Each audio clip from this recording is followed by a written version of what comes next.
ओम वंदे लोकतिलकं सततवर्ताविभूषणम्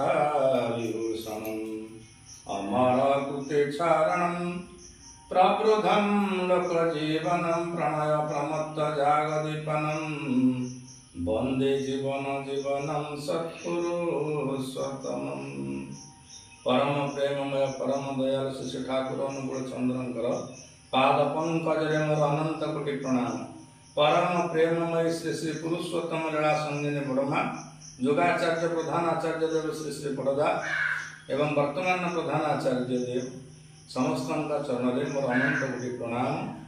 पितृमातृ चरण प्रणाम। दीक्षाधारी देवता एवं समस्त देवादेवी चरण में मोर प्रणाम। एठार उपस्थित समस्त उद्देश्य मोर प्रीतिपूर्ण जय गुरु जनाऊँ। आज इष्टगुरु पुरुषोत्तम प्रतीक गुरु वंशधर। इष्टगुरु होचंती पुरुषोत्तम प्रतीक गुरु होचंती सेमानंकर वंशधर। तेणु पितार प्रतिनिधि होचंती तांकर संतान। से गरजरे ठाकुर होचंती सर्व तारणर कारण। सर्व तारण कारण हे विभु त्रिगुण वर्णी भी तुम। तेणु पुओ बापर प्रतिनिधि होता है। बेले बेले जदि छुआटी ता मामू घर पढ़ाने जन्म होता है तो बापा मरी मरी ता माँ एवं मामू घर पढ़ी होता है। अतः से बापा को पुरुष से जन्म ग्रहण करिथा। जी होचंती पुरुषोत्तम समस्त विधान ताको मालूम अच्छी। ये समस्त विधान से देखते आगामी वंशधर माने से विधान मानिकी चलवा पाए। तेणु जिते ठाकुर कीर्तन में बोला जाता आज बहु बासनारे भरा अंतर पूजीबी कि तुम पयर।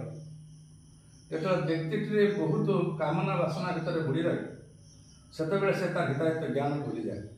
निजर परिवार निजर इष्ट एवं समाज प्रति तार जो कर्तव्य अच्छी ए कर्तव्य को से संपूर्ण रूप भूली जाए।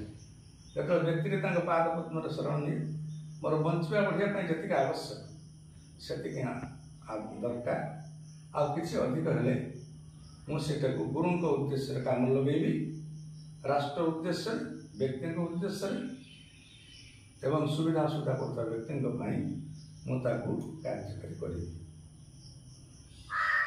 तेणु समस्त विधान मालूम जो यज्ञिक शब्द ऋतिक अधूर्य जाजक ये समस्त कथा वेद वेदांग विज्ञान सबू ठाकुर पाखे भरपूर हो रही। कारण से होती पुरुषोत्तम समस्त सत्तार परिपूर्णकारी। ये समस्त सत्ता को परिपूर्ण करने आविर्भाव हताश मानव को नवजीवन प्रदान कर मूल उत्स से दी हमको विभिन्न विधान पादपद्म जी आश्रय ग्रहण करे से हूँ भाग्यवान व्यक्ति। बुझा एते सहज नुहे। जो व्यक्ति सरल सहज बुझी जाए तार पूर्वजन्मर संस्कार था बापा माँ का आशीर्वाद था ये सब कथा नथिले व्यक्ति भावे मुझे हूँ गुरु। तो कथा गुड़ी मानिबा प्रति आंतरिकता प्रदर्शन करवा तेज जाए आम कथा गुड़ाक ग्रहण कर। जड़े व्यक्ति को उर्जना दिखाला उर्जना कहीं किसी जापर श्री ठाकुर तुम जदि अंतर सहित भल न पाइब तेरे ये सब तुम मूल्यहीन हो पड़ो। वंदे पुरुषोत्तम वंदे पुरुष।